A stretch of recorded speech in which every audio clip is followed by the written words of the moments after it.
Whip the llama's ass. Whip the llama's ass. Whip the llama's ass. Whip the llama's ass. Hi, Carl's the name. This is something that I was hoping I was going to get out of doing. I believe it's called a vlog. My friend Dave Price, also known as infectedflinch, some of you may know him. We've been doing game review videos with him on his channel, Dave's Nostalgia Trips, as we call them. Dave got asked a question, amongst the many questions on his page, in which he responded, and one of them was actually directed at me.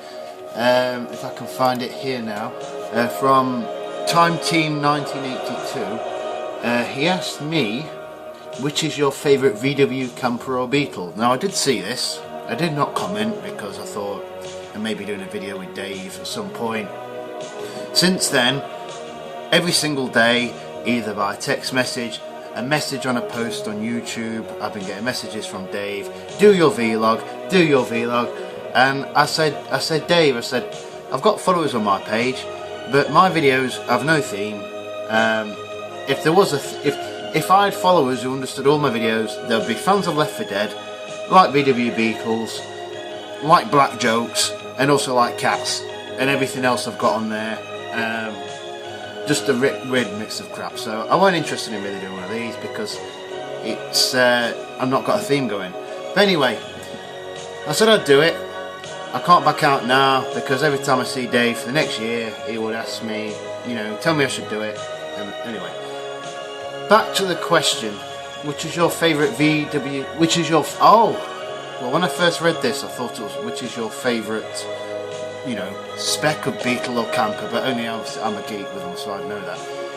But definitely VW Beetle. The reason being, I've owned both. I've owned a camper van in the past. Had some good times in it.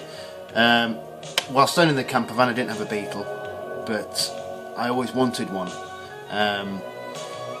It's a totally different experience. Being in a camper van, it's you can go on holiday. I went on many holidays in it. Went down to Newquay, went all over the Lake Districts, and it is nice to drive. And mine, you could turn the back into your seating all around the back. There was no cookers or anything in there, but there were cupboards.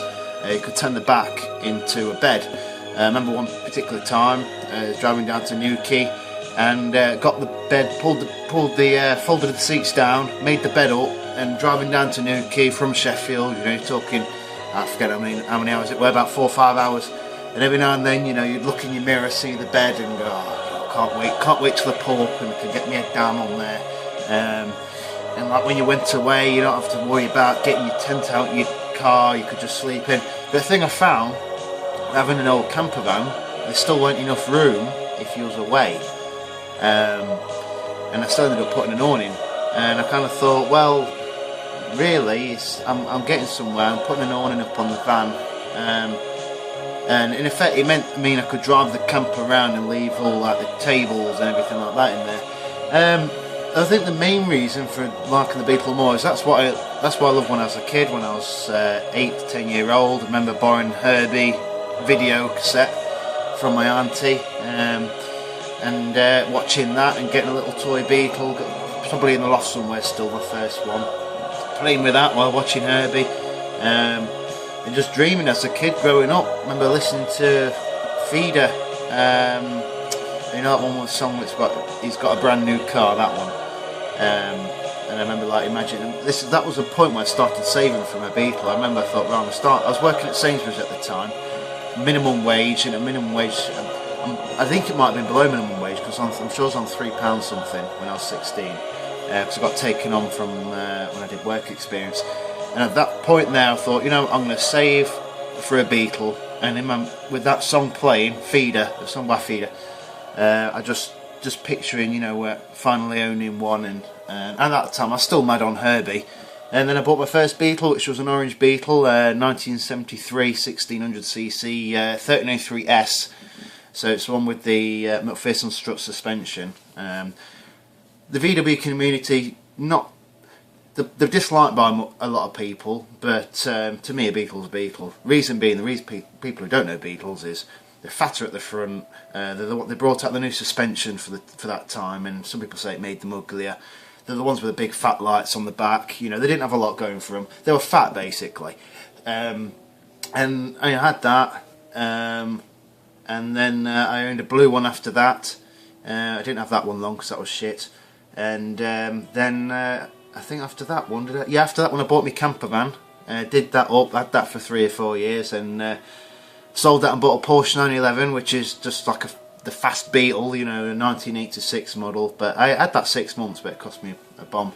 And then I've went back to a Beetle because I thought, well, I've got a Barger Beetle now. You may have seen the purple one in my videos, and I've kind of thought I can have just as much fun in that as in Porsche 911, and it don't cost me as much, you know, because I still tinker with it. I'm currently redoing the interior. I've done all the electrics, and yeah, so that's the answer to that question. I don't know how long I've gone on for, but you know, I might go on to something else while I'm in the swing of this. Just something I saw on the internet earlier, and I'll read it out.